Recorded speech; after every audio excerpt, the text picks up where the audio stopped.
वच कांग करिय बोली ओ बह बबुर बिसांगे ते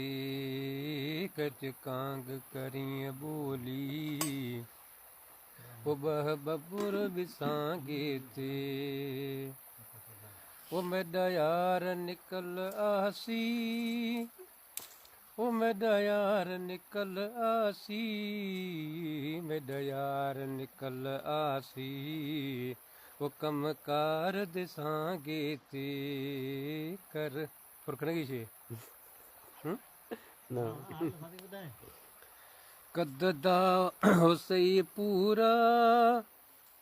हो सनस लटे गाढ़े कर शौक गिदम जानी ओ कर शौक गिदम जानी ओ इहो मुल्ल वहां गे ते